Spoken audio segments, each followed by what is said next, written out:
مرحبا، بدي أطلع بالقطار الواصل على الشام.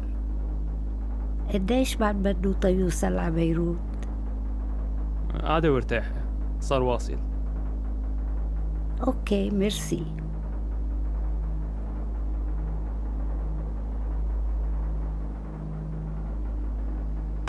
شكله متأخر شوي. هانت، صار واصل. هانت، صار واصل. هانت صار واصل. هانت، صار واصل. هانت صار واصل. هانت، صار واصل. هانت صار واصل. An image of oriental elegance tinged with the civility of the West. Here, East meets West in a fantasia only the Hollywood studios can dream of. Now where is this modernized oasis, you may ask? Well, it's the Lebanon. The tiny, not-so-Arab nation nestled cozily between our friends and enemies in the Levant. Everyone is flocking here to snatch up their own piece of paradise, in the form of a chalet, a bungalow, or even their own exotic belly dancer. You can lounge on the beach in the morning, then hop onto one of the exquisitely built British trains to sit in the mountains all through the evening. And not the outdoorsy type? Well, buy a ticket to ride one of those fine British trains and head to the Casino du Liban, where you can gamble away your problems to the jazzy tunes of Danny Thomas and Duke Ellington. Whatever you're looking for, you'll find it right here in Lebanon, somewhere along those groovy oriental tracks. P.S. They say a metro is coming soon.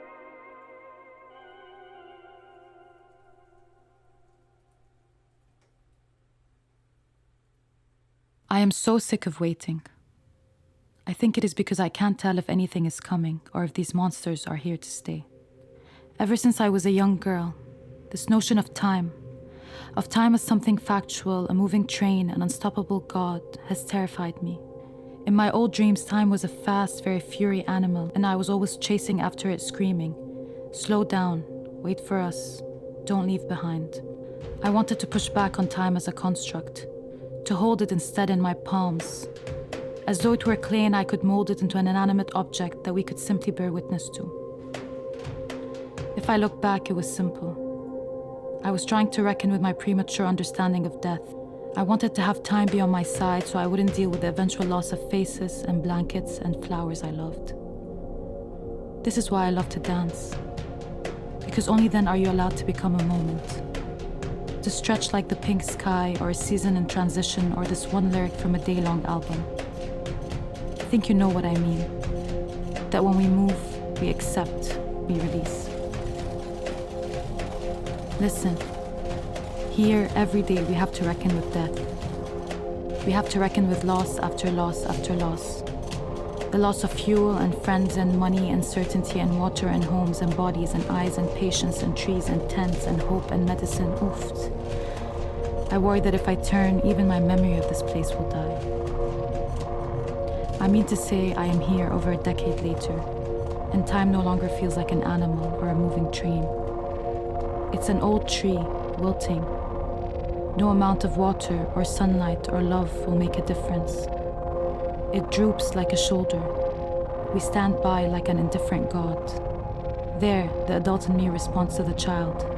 Time has become an inanimate object exactly as you'd wanted it to be. It's not moving forward. You're stuck. You, all of you, stuck.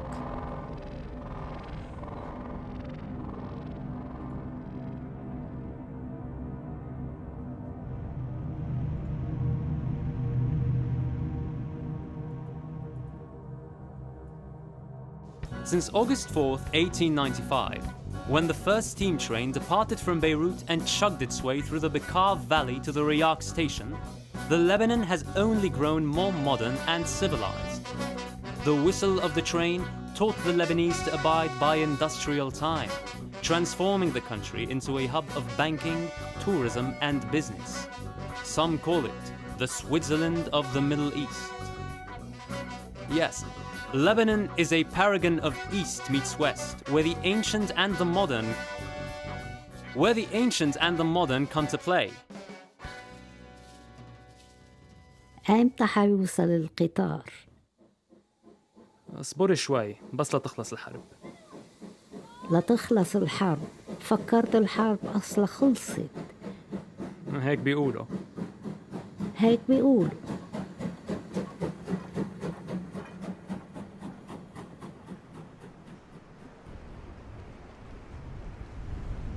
I just wish we could leave together. Somewhere else. Anywhere else. When the time comes, if the train comes, I'm not gonna hold you back. But this is my home. My family is here. You're here. Home? What's left of home? Can you remember the last time we did anything normal? I don't. I've been worrying about my dad. He seems to be getting worse, giving up. The house is unlivable now, and every time I leave, I worry about him. I'm scared that he's gonna die here.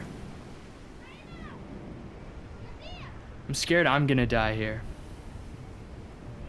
Okay, sorry. Let's talk about something else, please.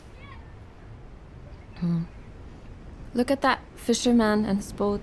He seems like a happy guy. Yeah, maybe I'll build a little fishing boat, or a big sailing boat, and I can sail around the world and follow you wherever you go, like a little fish. No, you sail the boat and I swim beside you, like a little fish, just floating in the water forever.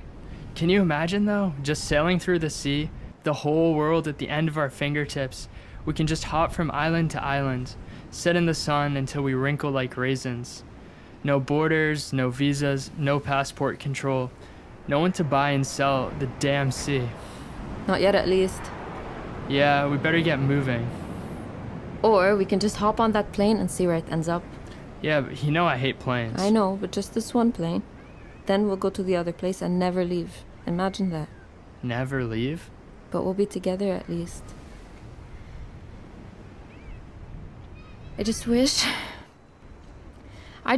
I could know what life would be for us every day if we didn't have to fight to live.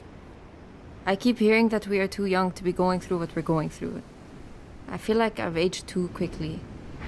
Like I add more stones to my pocket with every heavy day, feeling more and more tied down to Beirut, and feeling more and more like I should be elsewhere. I know. All the adults I see around me seem more like screaming children the older we get. I'm starting to see frown lines when I look at myself in the mirror, and they weren't there like a year ago. Do you worry that you'll forget? Over time, we forget most details. It's crazy how things blur. But I'll never forget you. I'll never forget this. You and Lebanon and the sea are the same to me. And if it takes exile to see a light in your eyes again, I'll take it. And you'll find me? I promise. And I'll let her on.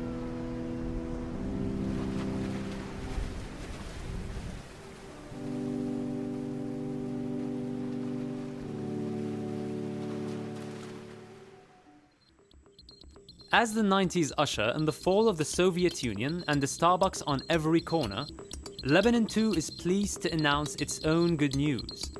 The civil war is finally over, and leadership will return to the very same warlords who started the kerfuffle in the first place. But never fear, the Lebanese are a resilient and peppy lot who stare adversity down and come out on the other side stronger. I think. I'm not so sure anymore. Anyhow, for the loyal train enthusiasts out there, my sources have assured me that while most of the tracks here have been plucked from the earth and most of the locomotives have been sold for parts and smelted, there is a multi-billion-dollar plan to revive the train. But where it would go, I'm not sure, as borders are closed and the Lebanese scarcely trust their own. In the meantime, concrete is king, as projects to carpet over the natural landscape with roads is what is en vogue. Trains are out. I get it.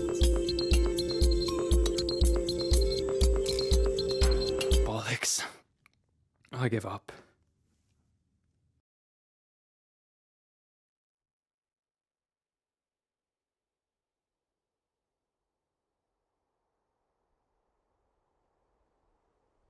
بونسوار. بونسوار. ناطرة القطار؟ هيك الهيئة. قديه صار لك ناطرة؟ من امبارح أو الجمعة الماضي أو من شي 40 سنة. ما بتتعبي من النطرة؟ هيدي بلد النطرة، البرزخ قبل يوم الحساب، قبل الجنة والنار. هلأ مش ناطرين إلا إنه الله ينجينا. في شي تاني نعمله؟ ما بعتقد إنه الله رح يرد علينا خبر. هيك بيقولوا. صار لنا كذا شهر هيك، يومية ليل وبعد ونهار على نفس الحالة.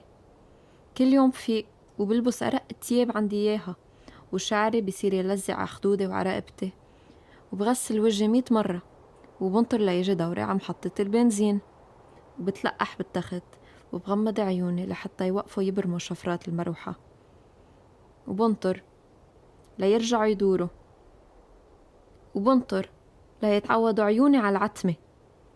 بس تعبت من النطرة. انت ما تعبتي من النطرة؟ بعد فترة بتتعودي، بيقولوا الصبر مفتاح الفرج. أو ليك بكون أنانية إذا ضيق خلقي؟ عم حس كأنه عم يخلص عمري. كنت قضي ليل نهار عم قاوم بالطرقات، جرب قاوم مستقبل كله نطرة، قاوم شبح الحرب يلي بليتونا فيها، وهلأ صارت مثل حرب جديدة مش حاسبين الحساب، مثل الموت بتقرب على البطيء وبتخلي الواحد يتمنى تسرع تاخده.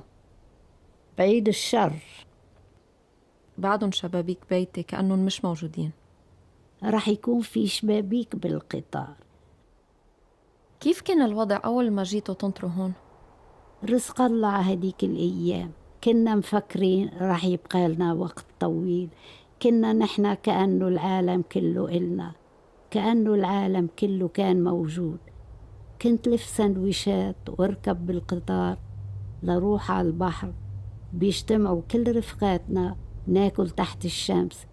كنت أقدر أركب القطار من بيروت على الناقورة، ومن الناقورة على دمشق، ومن دمشق على حيفا. كانت الحدود كأنها مي، كنت حس حالي عصفور. وهلأ شو؟ شو قولك؟ قولك العصافير بينطروا إذا فيهم يطيروا.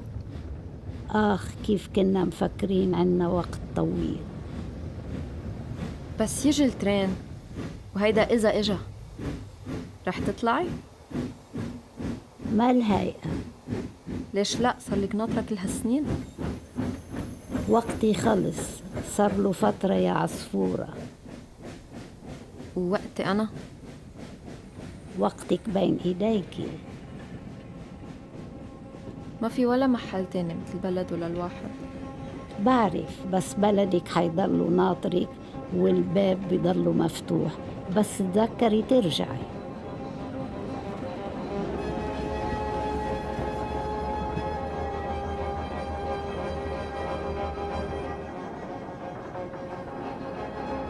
خلصت الحرب؟ يمكن، بس نحن فالين. بس لوين؟ ما بعرف، محل مش هون. أيمتى؟ بعد شي دقيقتين. لحظة.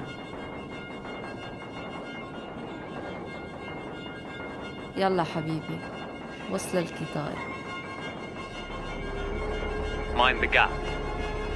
Mind the lag. Mind the gap. Mind the lag. Mind the lag. Lag the lag. Mind everything before it's too late. Before you forget. Before everyone forgets. The lag, yes. The lag. Mind your step. Watch the gaps. Between the train and the platform, there's a gap. The train lags. Mind that space. Don't slip in between. Set the time it right. Forget your life. Set your watch to the train chime. Step over the gap. Catch up with the lag. Or else.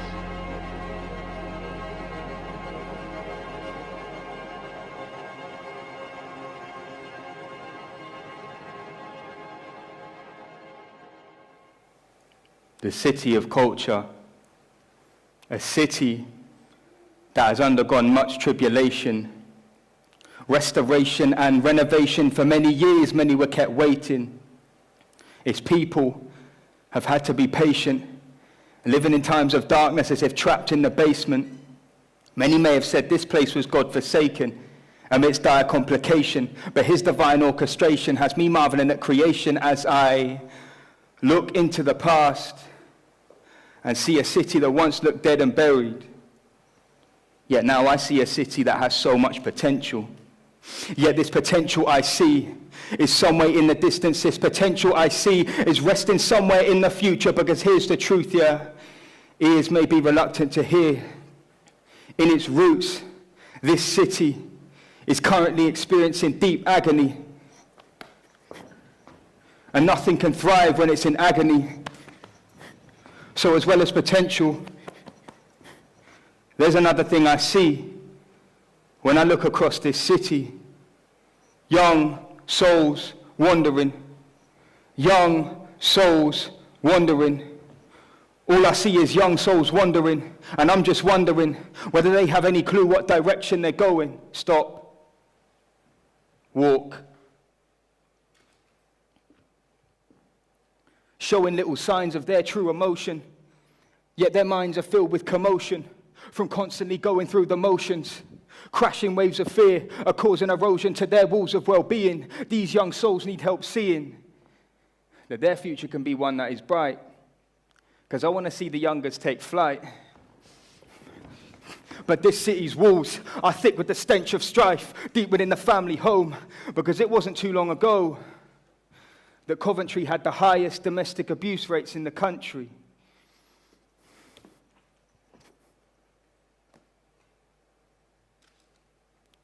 Which cost around £34.8 million right here in the West Midlands. Which makes me ponder, how many young people have been victims? How many have been eyewitnesses? How many have images racing through their minds of things they wish they could unsee? My head's filled with dread when I consider the things they're being fed, misled from birth. What on earth is going on this turf? It's absurd. And as my eyes continue to observe this concrete jungle, they've landed on another thing that sparks another question within my heart. High-rise flats. Oh, what goes on in those high-rise flats? Are the families intact in those high-rise flats?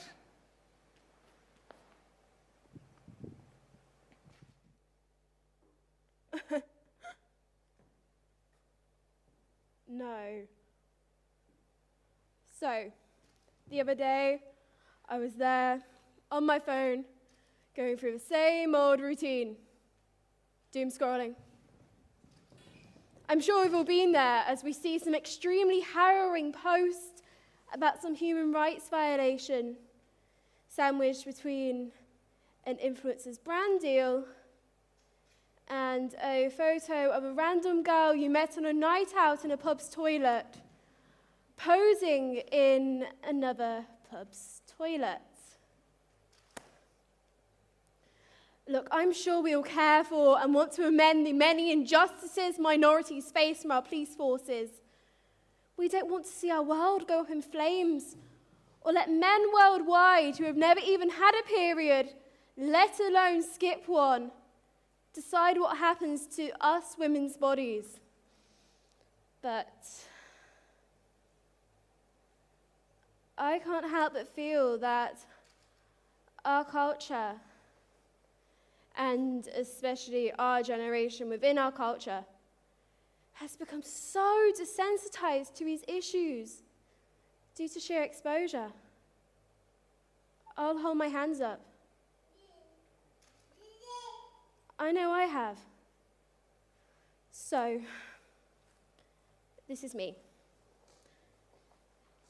vowing to myself and with you to witness that I will actually try to research and educate myself on these issues as they arise, instead of just reposting another post on Instagram.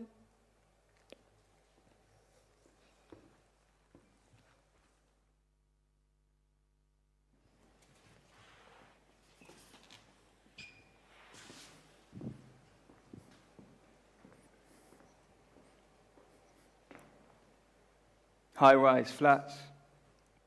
And what sort of weapons reside in those high-rise flats? Drive by those high-rise flats and you're bound to see youngers rolling in packs. Are they on the attack? Perhaps they're looking for some beef to back, or just looking for a place to kick back, and sick of experiencing lack in those high-rise flats. Air Max 95s and Air Force Ones, no black suits but night track suits with a night pouch to match and the same tick on their caps. So when pressure from peers is weighing down on their backs, it's no surprise they just do it. Thick Midlands accents, some behave like they lack sense, mad tense when they clock their rival hand clenched, have spent much of their life with their father absent. Positive role models, there seems to be an absence. And gang warfare is no stranger to this city, smack bang in the centre of the UK. These youths aren't afraid to shoot, they have done it while the sun is still shining. They're far from law-abiding, residing in the streets, they don't move discreet. When they need to make a move, just watch their quick feet. Running knee-deep in depravity, tears of bleakness are streaming down their faces from what they're facing. So it's no wonder their attitudes are abrasive. Wrapped in a cold blanket of anguish, blades getting brandished from hill fields to wood ends, so many praying this would end. Young boys getting stabbed because of their area code, chinged up one youth, now they're peddling home. When we'll see 2 and I'll be 7 stop going head to head. How many young souls have been left to bleed? Let that image sink into your head. Just as that knife sunk into them, laying paralyzed on the floor, left for dead.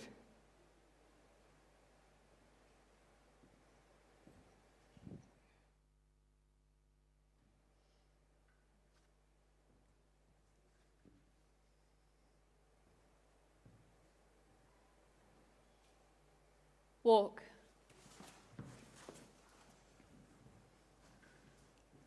And I waddled away. An awkward stride. I don't meditate. I can't. I actively distrust those who place their thoughts in the hands of their lungs. My thoughts do not need unstable management. The dependence. Or at least any management that could be even more precarious than my overly sensitive, The calamity. overworked, The love. overly The competitive fire. brain.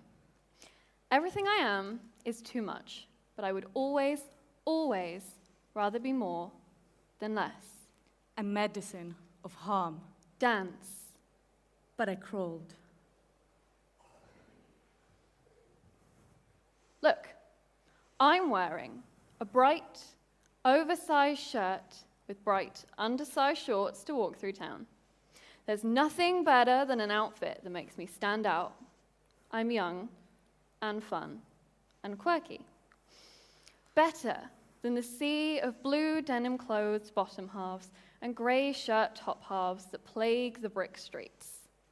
They stare at you blankly through shop windows, appear in front of you and expect you to move for them despite the fact that I was there first. I've never understood the urge to look like everyone else. Standing out means I can be me. The best, cleverest, Cautious. prettiest, kindest, funniest, Scared. hottest version of me. Plain.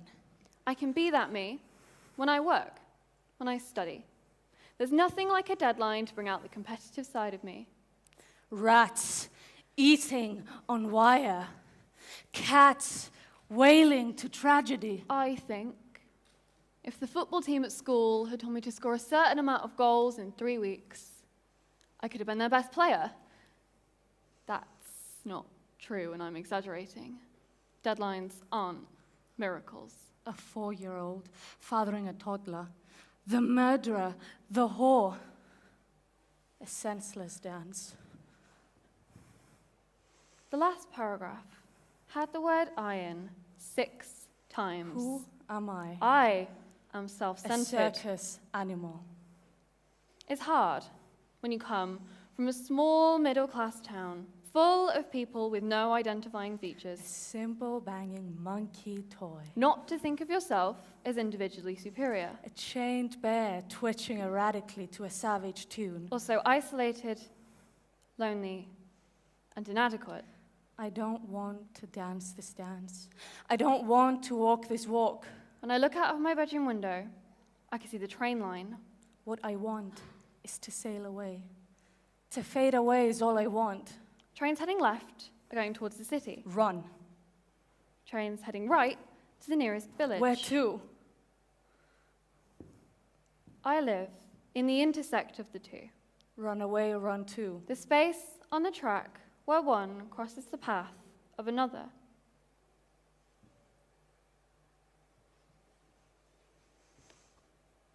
I sit and face left, look to the city of culture with its shops and bright lights. It looks so exciting until I hear the village whisper in my right ear that the lights are only reflections of knives, and the shops are only tools to make you poorer. Into a gaze that has nothing left to lose. If I look to the right, I see fields and trees and nature. The city whispers to me that farmers are corrupt and climate change will destroy the serenity in a few years anyway. Behind the sealed lips that have stories yet to tell. Also, looks boring. I get up and walk back to town, back to my suburban intersect of track.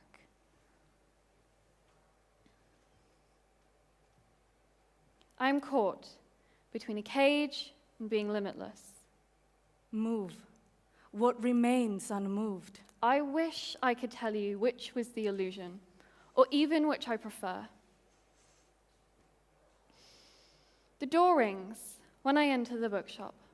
Like every time, I sigh. I'm home here, as much as I can ever be. Here, Defiant. and in the pages, Tranquil. and in the bed. Resistant. My imagination can soar with these volumes of instruction manuals. They tell me who I am, Defiant. Resistant. Tranquil. where I am, Defiant. Resistant. Tranquil. when I am. Defiant. Resistant. Tranquil. The only thing I get to control is what I want. I thank them for taking my freedom and leave. Sunlight hitting my eyes and blinding me for a second. Reach.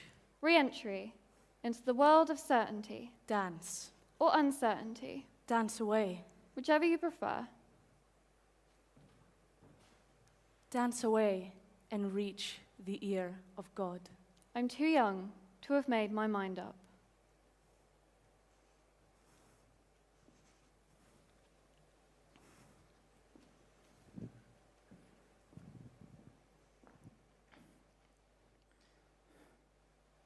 And physical blades aren't the only ones piercing these teens. Many are in a vicious war with their mental health, left to fend for themselves, receiving little help. Now they're growing up in a big wide world that loves to give them an illusion of hope. It's few that will cope with this current scope. So sadly, this growing diverse city is still a wilderness of scarce opportunity for many young people, a desert void of harmony. And where are they going to find answers when we've driven them to a crossroad with so many different paths, each one saying it has truth? So which one should they pursue? Which one will bring them life? And which one will bring them death? Man, what a question. You see, I know a path that is blessed. And with confidence I say this because I've put it to the test. So if I'm truly going to be a voice of hope to the hopeless, then I have to minister the hope I've received, because I've come to believe there can be life for everyone, every young soul. That's why young people need to be awakened to the truth that God loves them, and His grace comes in abundance. But to many, that doesn't make much sense. So I'm praying for a shift in the atmosphere, for God to make a way where there seems no way. Families reconciled, lives transformed which were once absorbed in pain and heartbreak, dismay and dark days. You can't fake this heartache. That's why I'm praying, God, please break these hard chains so they can partake in the fruits of the Spirit, and like a branch they too can be attached to the tree of life. planted next to streams of living water that will shower them with blessings and wash them clean. And for them to see that all their pain can be turned into purpose. So, does that mean my suffering has meaning? A distant mechanical roar, the desperate shuffling of feet through fantasies of unpossessed coin, disorientated and insane, we search for a face that recognizes that pain. The mind always seems to embrace it. The atmosphere has grown cold. I'm met with stagnant eyes, lost behind false realities created by promises of rich ideals. The psychedelic smoke erupts from a gang of speeding cars, desperate feet running as the conductor signals for departure. My suffering should have meaning.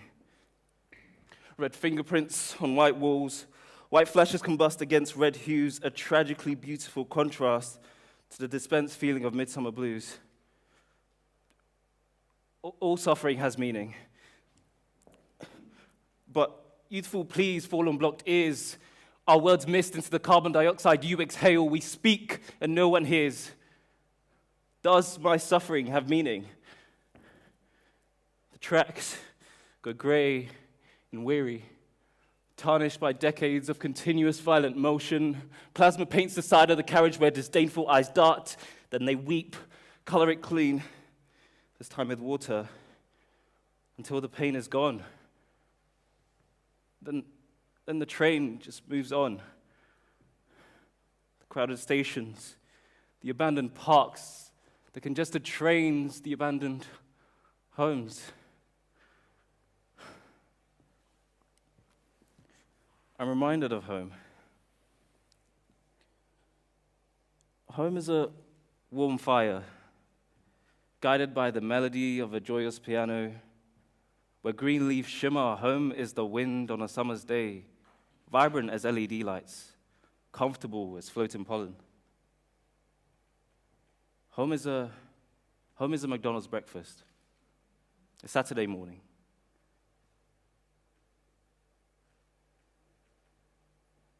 Well, home was a warm fire, now a broken piano, strings of a guitar that sing no longer, a closed door that brings you to a halt. Home is the harsh wind that whistles like a squire. Clouds, now drafts of drifting dreams. Home is a bland microwave dinner. A train stuck.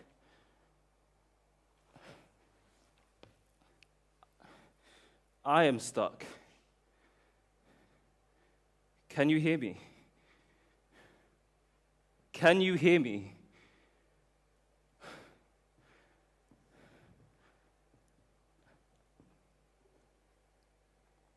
Somewhere along the journey, we forgot to look beyond the confines of our unilateral relationship with the world. And as it blended our conscious and subconscious attitudes, we lost the latitude to what we must do.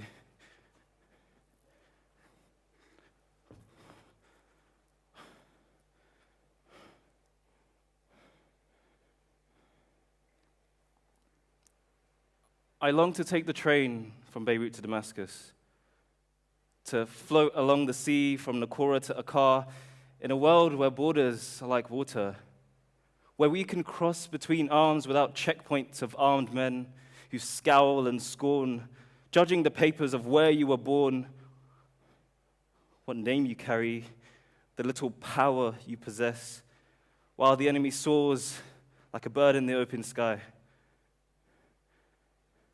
You imagine the gift of mobility, a train that can move. This is the Great Western Railway service to Coventry. I'm stuck. I've lost connection.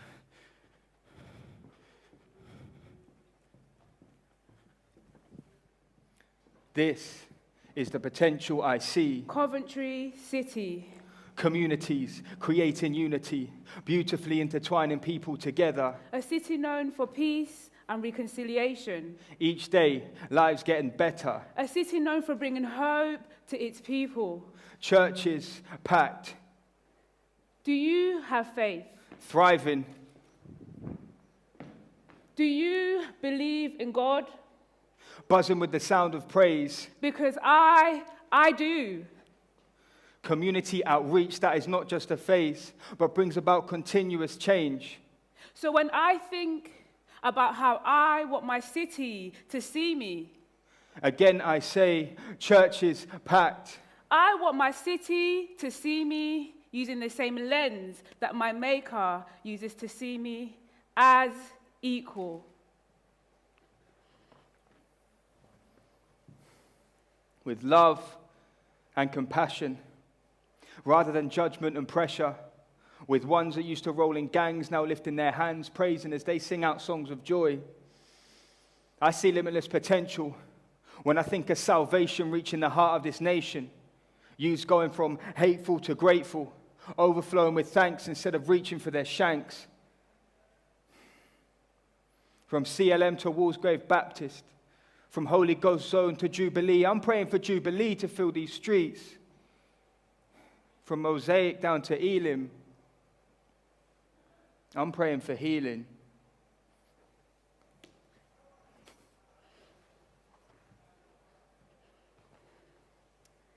My Maker sees the inner beauty in me. He sees the pureness of my heart despite my inner flaws. He sees beyond my skin color.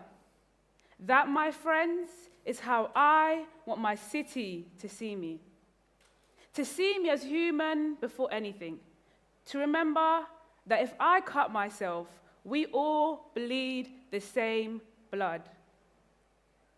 I want my city to understand me, not just to skim through me as if I'm a book they're no longer interested in reading, not to treat me as if I'm a disease that they can't afford to catch.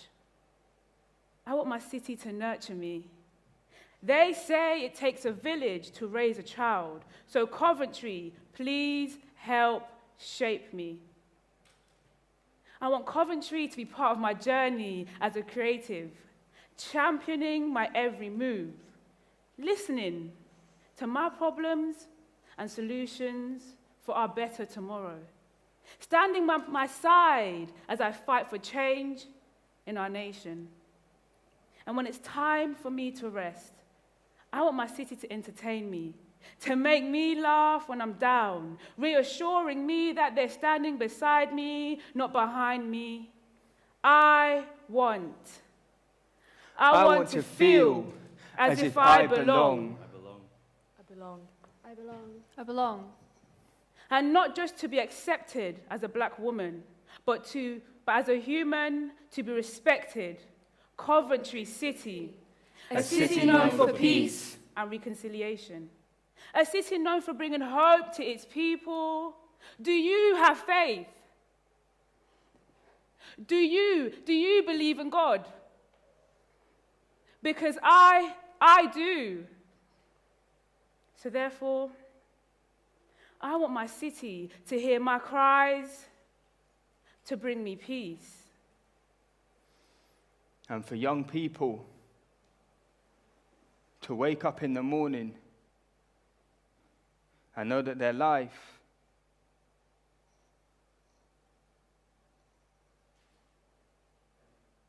has meaning.